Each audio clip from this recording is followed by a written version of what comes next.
when Richard Nixon was sworn in as president in 1969, the Cold War was still ongoing. This a competition between the United States and the Soviet Union, in which the United States was trying to keep communism from spreading to other parts of the world, and was essentially trying to prove that the American form of government, which is democracy and a capitalism, is better than communism. And a major part of the Cold War that we've already talked about is the space race, which started in 1957 when the Soviet Union launched the first man-made satellite into space. And the United States felt that it had to catch up.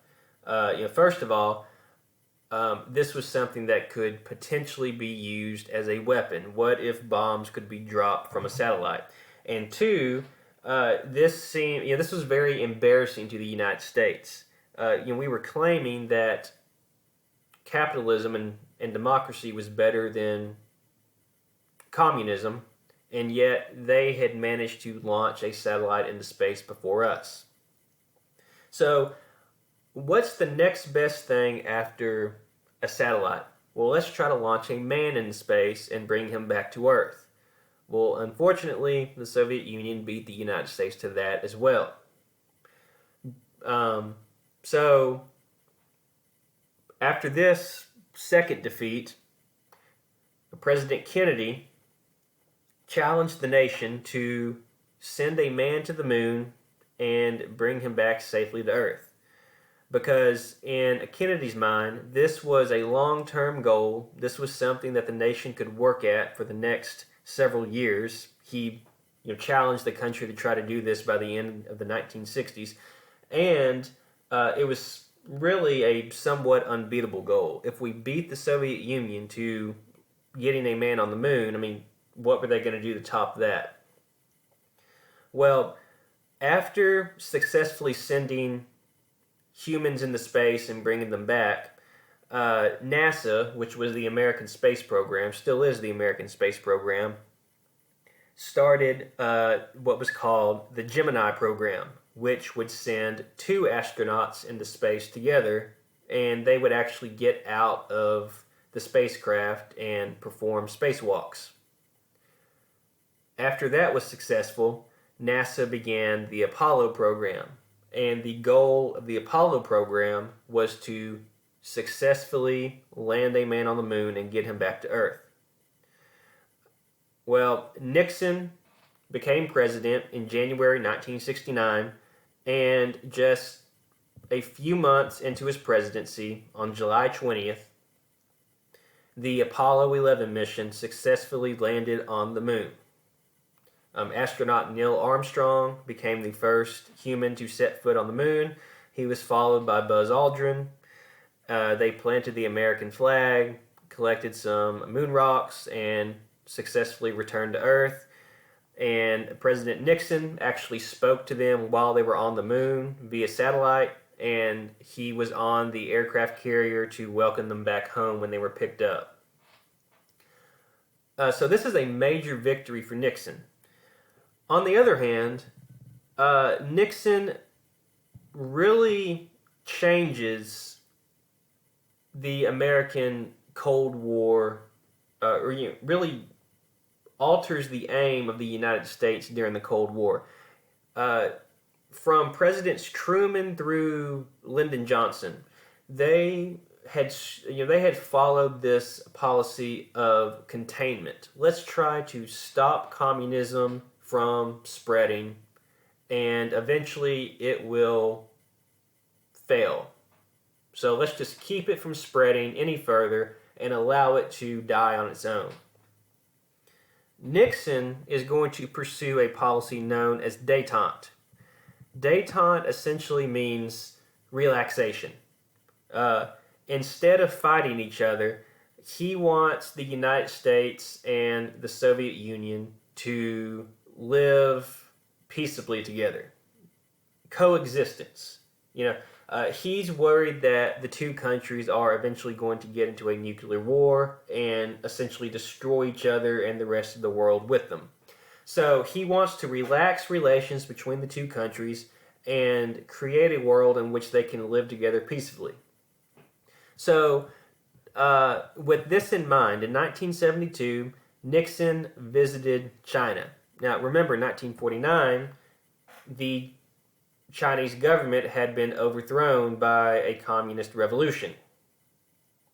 And ever since then, the United States had refused to recognize the communist government of China. Nixon reverses that. He goes to China, he meets with the communist leader of China, Mao Zedong, and they sign a friendship treaty. And they agree that they will work toward restoring diplomatic relations between the two countries, and they agreed to work toward an eventual trade agreement between the two countries. Now, as we all know, trade between the United States and China has boomed since the 1970s. That same year, he visited the Soviet Union, met with the leader of the Soviet Union, and they signed a treaty known as the Strategic Arms Limitation Treaty, or for short, SALT.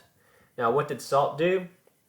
It limited the number of nuclear weapons that both countries could possess, and also limited the number of anti-ballistic missile systems that each nation could build. Those are missiles that are meant to shoot down incoming nuclear weapons.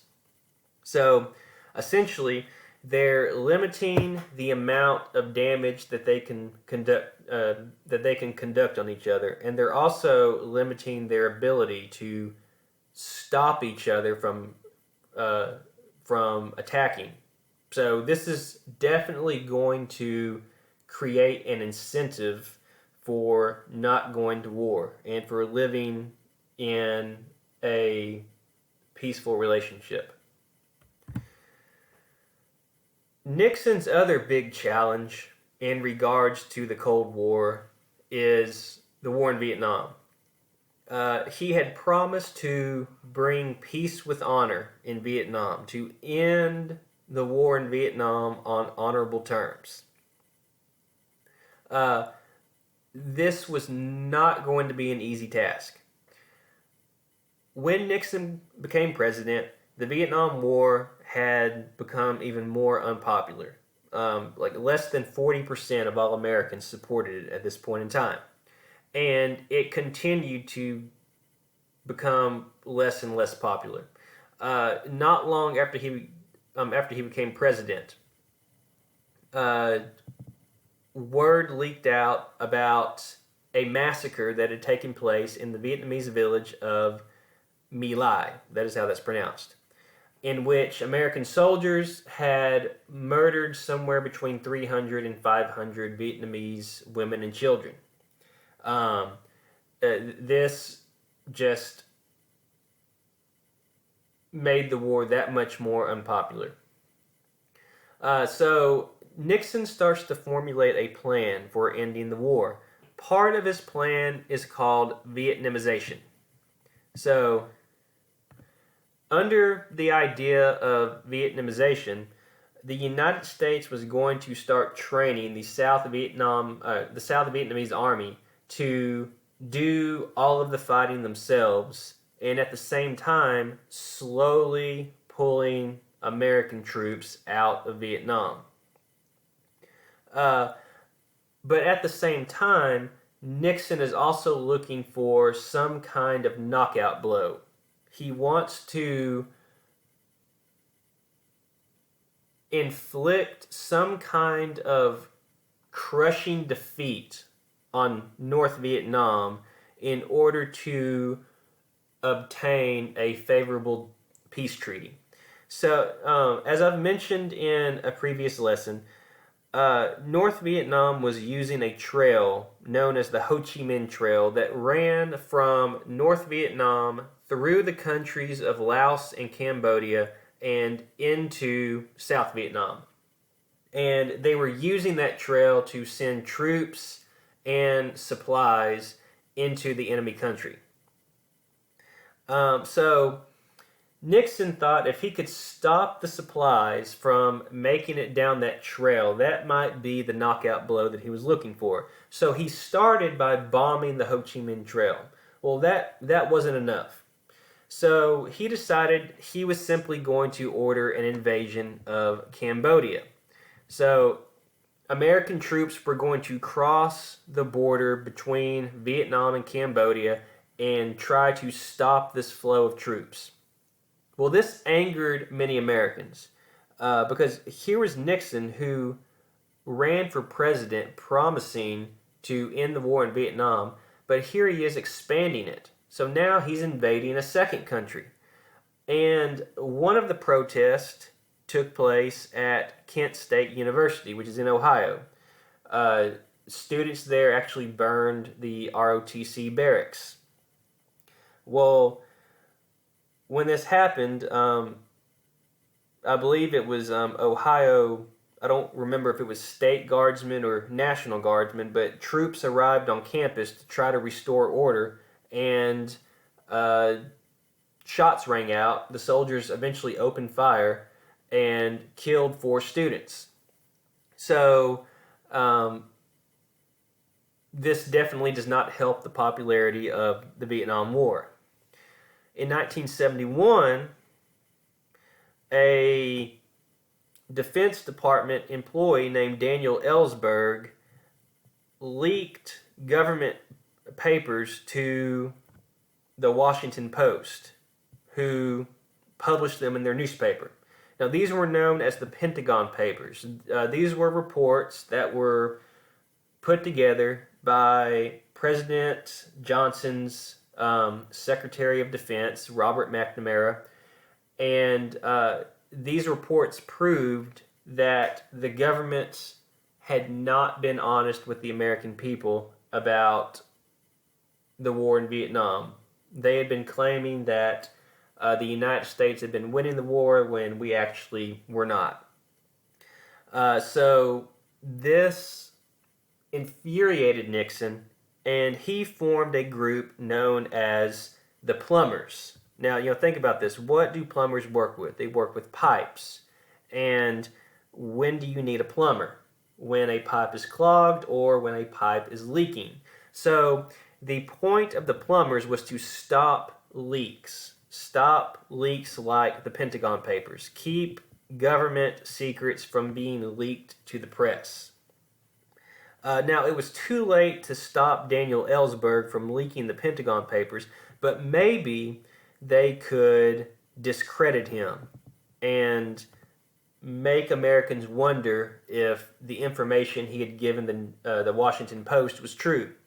So Nixon actually sent a team of plumbers to break into the office of Daniel Ellsberg's psychiatrist and try to find information that would be harmful to Ellsberg. And this kind of shows just what Nixon was willing to do to harm one of his political enemies. As the United States was training South Vietnam to fight their own war and was slowly withdrawing their own troops, North Vietnam launched a second major offensive. This was known as the Eastertide Offensive. So the number of American troops in Vietnam were growing smaller and smaller, and North Vietnam decided to launch this attack and try to finish off the American troops that were left. Well, Nixon ordered a massive bombing campaign known as Operation Linebacker, and this more or less wiped out the North Vietnamese army. And this was essentially the knockout blow that Nixon was looking for. So he managed to sign a peace agreement in early 1973 known as the Paris Peace Accords, in which the United States agreed to leave South Vietnam and North Vietnam recognized the independence of South Vietnam.